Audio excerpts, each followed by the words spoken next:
is in Minecraft one block in hardcore mode. और कुछ लोग सोच रहे होंगे कि हमारी पुराने वाली वन ब्लॉक सीरीज कहाँ गई। तो यार वो वर्ल्ड मुझसे गलती से डिलीट हो गया। झूठ बोल रहा है। सच में यार, मैंने जानबूझ के डिलीट नहीं किया। चुप, बिल्कुल चुप। और आज फिर से हम अपने वन ब्लॉक सीरीज को स्टार्ट करने वाले हैं और इनको हम बहुत आगे तक के लेके जाएंगे और इसमें बहुत ओपी फार्म्स बनाएंगे। और ये इस एपिसोड का पार्ट 1 है जिसमें हम सर्वाइव करने वाले हैं 50 डेज अपने वन ब्लॉक वर्ल्ड में। और इन 50 डेज में हमको इस सिंगल ब्लॉक को कन्वर्ट कर देना एक बड़े से आइलैंड में। So let's begin the video. So guys यार, डे 1 को हम स्पॉन हो जाते हैं हमारे वन ब्लॉक पे और स्पॉन होते ही मैं स्टार्ट कर देता हूँ माइनिंग करना। कुछ डर्ट और कुछ वुड कलेक्ट करने के बाद हमारे वन ब्लॉक वर्ल्ड में हमारे पास आ जाती है हमारी फर्स्ट चेस्ट। और इस चेस्ट में तो मुझे 2 ओक सैपलिंग मिलती है। और कुछ डर्ट कलेक्ट करने के बाद मैं अपने प्लेटफॉर्म को थोड़ा सा बड़ा करता हूँ और थोड़ी देर और माइनिंग करने के बाद हमारे वन ब्लॉक वर्ल्ड में हमारा फर्स्ट दोस्त आ जाता है जो कि थे पिगी देवता। और फिर मैं उन्हें धक्का मार के थोड़ा सा साइड में करता हूँ और अपने माइनिंग को कंटिन्यू करता हूँ।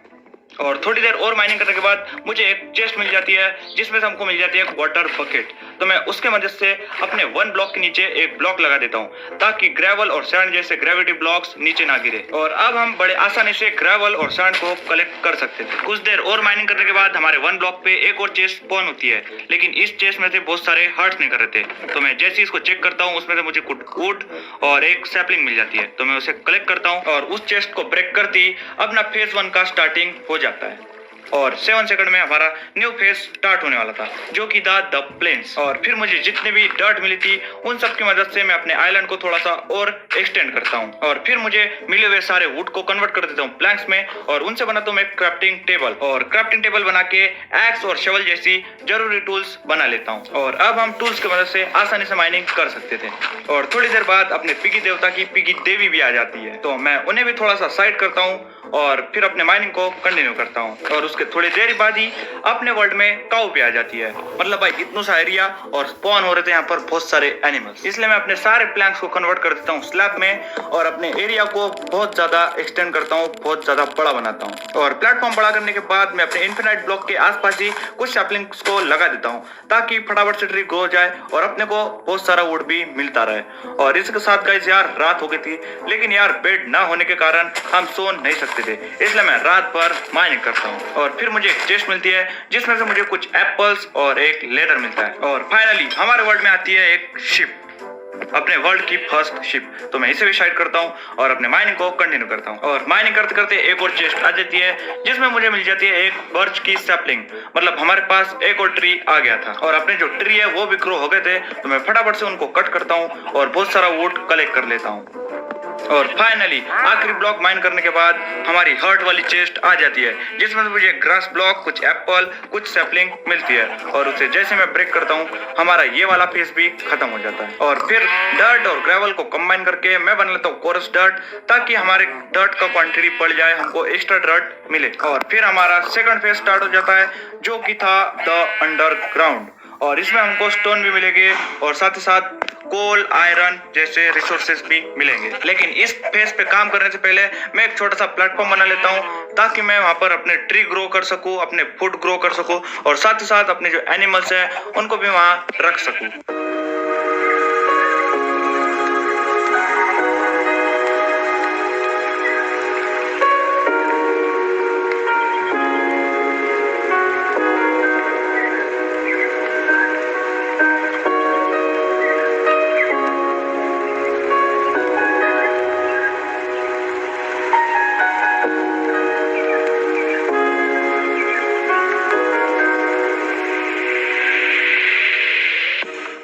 और फिर मैं एक छोटा सा ट्री फार्म बना लेता हूँ जहाँ पर मैं अपने सारे सैपलिंग्स को प्लांट कर देता हूँ और साथ ही साथ एक छोटा सा फार्म बना के अपने को जितने भी वीट सीड मिले थे उनको मैं यहाँ पर प्लांट कर देता हूँ। और गाइस यार तुम लोगों को मेरे पास बेड दिख रहा होगा। अब तुम लोग सोचोगे कि ये बेड मैंने कहाँ से बनाया। तो गाइस यार अपने प्लेटफॉर्म में टोटल 3 शिप्स हो गई थी, तो ये फार्म बनाते बनाते मैंने उन शिप्स को मारा और अपने लिए बेड क्राफ्ट कर लिया। और वो वाली क्लिप मेरे पास नहीं है क्योंकि वो क्लिप मेरे से गलती से डिलीट हो गई।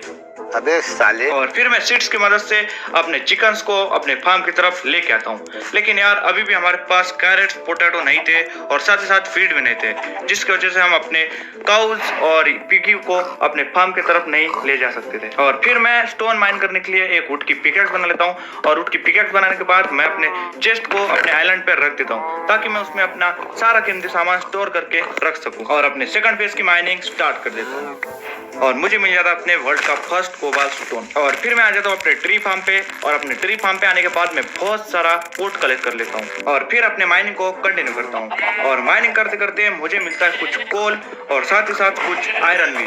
लेकिन आयरन को माइन करने के लिए हमको चाहिए थी स्टोन की पिकेक्स, तो मुझे जितना भी स्टोन मिला था मैं फटाफट से उससे एक स्टोन की पिकेक्स बना लेता हूँ और साथ ही साथ एक फर्नेस भी बनाता हूँ और फिर अपने स्टोन की पिकेक्स से आयरन माइन करता हूँ।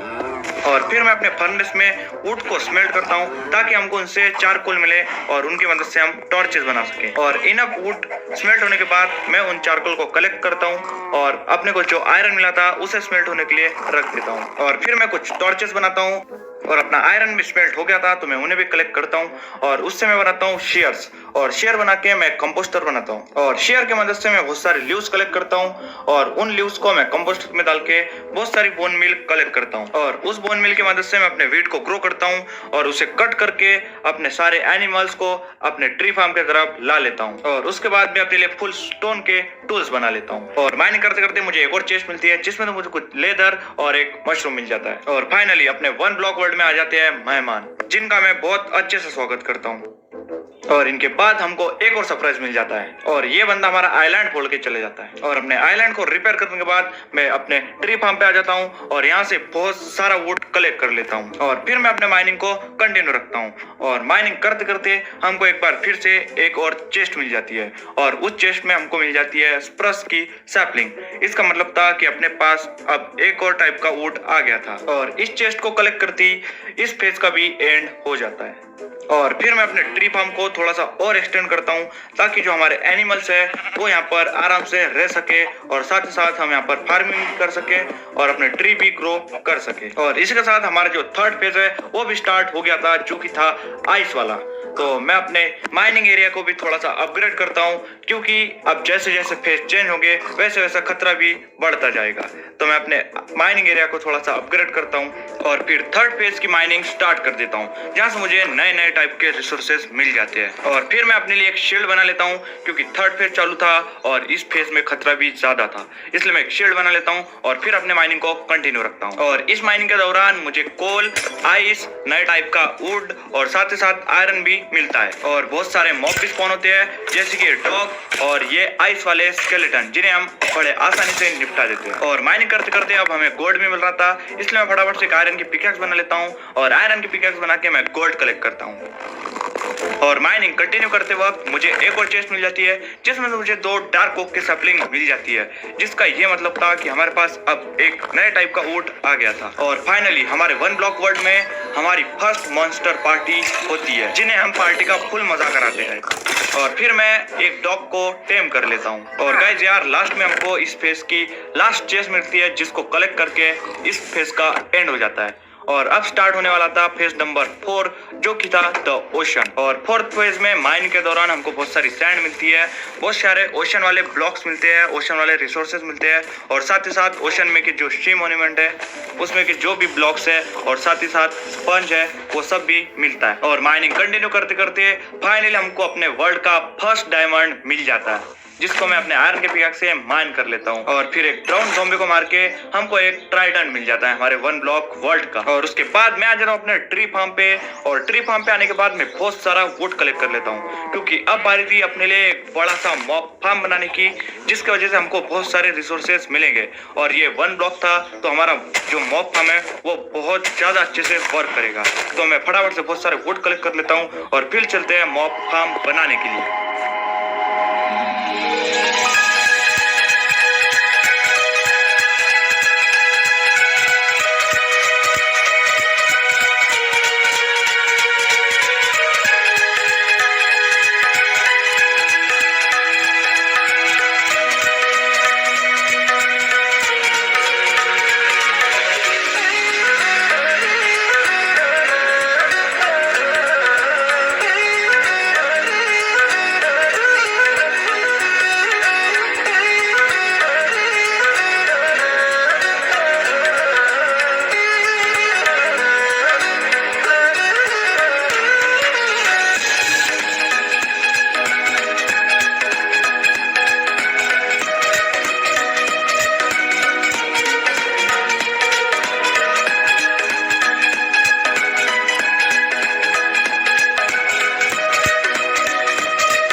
और इसके साथ गाइस यार अपना जो मॉब फार्म है वो बनके रेडी था और 1 ब्लॉक में मॉब फार्म बहुत अच्छे से वर्क कर रहा था। फिर मैं अपने मॉब फार्म से निकल के सीधा आ जाता हूँ अपने इन्फिनाइट ब्लॉक के पास और मैं अपनी माइनिंग को कंटिन्यू रखता हूँ। और माइनिंग करते करते मुझे बहुत सारे चेस्ट मिलती है और साथ ही साथ ओशन में के बहुत सारे रिसोर्सेस मिलते हैं। और मैं माइनिंग कर ही रहा था कि तभी अपने इन्फिनाइट ब्लॉक से एक एंडर गार्जियन स्पॉन हो जाता है। तो मैं फटाफट उससे दूर जाता हूँ और उसे अपने बो की मदद से मार देता हूँ। और अपना जो मॉब फार्म है वो बहुत ही ज्यादा अच्छे से वर्क कर रहा था। हमें यहाँ से ढेर सारे रिसोर्सेस मिल रहे थे और साथ ही साथ हर की एक्सपी मिल रही थी। बहुत सारे मॉब्स को मारने के बाद और ढेर सारी एक्सपी कलेक्ट करने के बाद मैं अपनी चेस्ट ओपन करता हूँ और चेस्ट में मुझे दिखता है पोटैटो, जिसका मतलब था कि अब हमारे पास एक और फूड सोर्स आ गया था। और फिर से मैं अपने माइनिंग को कंटिन्यू करता हूँ जहाँ से मुझे एक और चेस्ट मिल जाती है जिसमें तो मुझे एक म्यूजिक डिस्क मिलती है और एक बुक मिलती है जो कि खाली थी। और इस लास्ट वाली चेस्ट को माइन करते ही हमारे ओशन ओनली फेज का एंड हो जाता है और अब स्टार्ट होने वाला था फेज नंबर 5 जो कि था द जंगल फेज। एंड इस जंगल ओनली फेज से माइनिंग करते वक्त हमको ज्यादा से ज्यादा रिसोर्सेज जंगल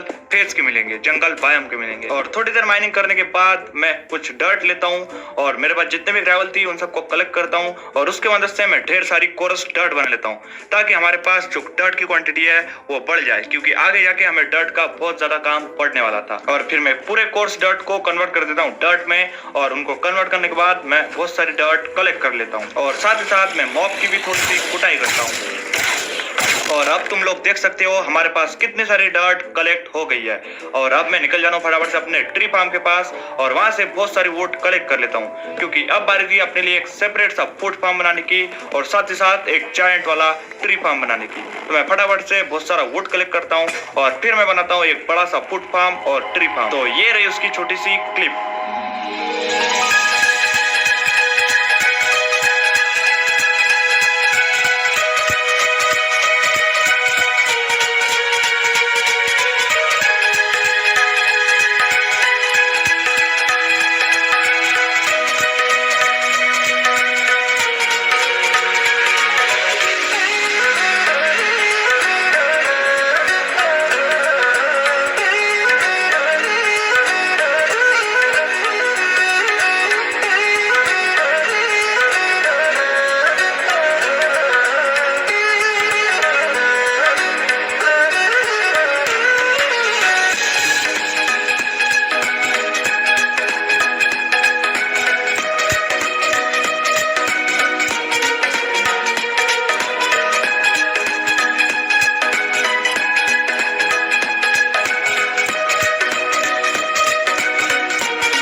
अपना ट्री फार्म और फूड फार्म बनाने के बाद मैं ग्रास ब्लॉक कलेक्ट करता हूँ जो मुझे स्टार्टिंग में माइनिंग करते वक्त चेस्ट से मिले थे और उसमें से एक ग्रास ब्लॉक को मैं ले जाके लगा देता हूँ एनिमल फार्म में ताकि वहाँ की सारी डर्ट ग्रास में कन्वर्ट हो जाए। और फिर मैं आ जाता हूँ अपने मॉब फार्म पे और अपने मॉब फार्म पे आके बहुत देर तक मॉब की कुटाई करता हूँ ताकि हमें उनसे बहुत सारे रिसोर्सेज मिल जाए।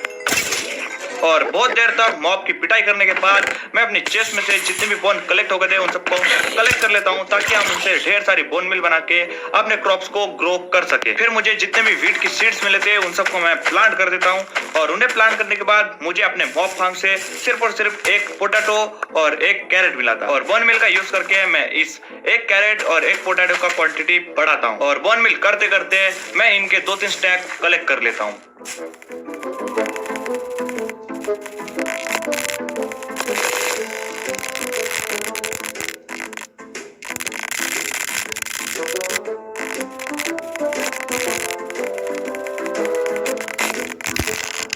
और तुम लोग देख देख सकते हो अब हमारे पास कितने सारे पोटैटोज और कितने सारे कैरेट्स हो गए थे। और इसके साथ गाइज यार अपने पास अब इनफ आयरन हो गया था अपना आयरन का आर्मर कंप्लीट करने के लिए। तो मैं फटाफट से आयरन कलेक्ट करता हूँ और फिर अपने लिए बनाता हूँ आयरन का फुल सेट आर्मर। और इसी के साथ अब हम अपने 1 ब्लॉक ओनली वर्ल्ड में आयरन के फुल आर्मर में कवर थे।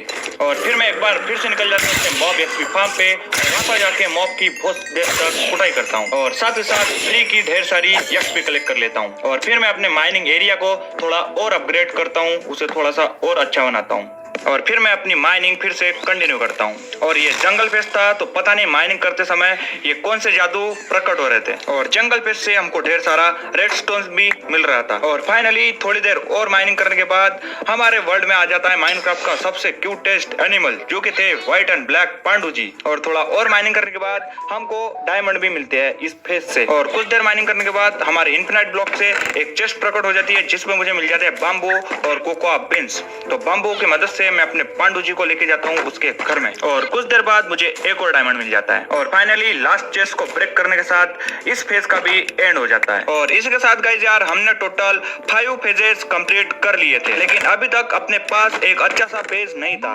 तो मैं चले जाता हूँ अपने ट्री फार्म पे और वहां से मैं बहुत सारा वुड कलेक्ट करके लाता हूँ। और बहुत सारा वुड कलेक्ट करने के बाद मैं बनाता हूँ अपने लिए एक बड़ा सा ओपी वाला बेस। तो तुम लोग ये वाला टाइम लैप्स एंजॉय करो।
सो गाइस यार अपना जो बड़ा वाला ओपी वाला हाउस है वो बनके रेडी है। और इसी के साथ हमने सर्वाइव कर लिया था 50 डेज अपने 1 ब्लॉक वर्ल्ड में। सो कमेंट करके जरूर बताना कि आपको वीडियो कैसा लगा एंड अगर वीडियो अच्छा लगा होगा तो एक लाइक भी कर देना वीडियो को और जो भी चैनल पे नया है वो भी सब्सक्राइब कर दो। एम करते हैं 1K लाइक्स के लिए। अगर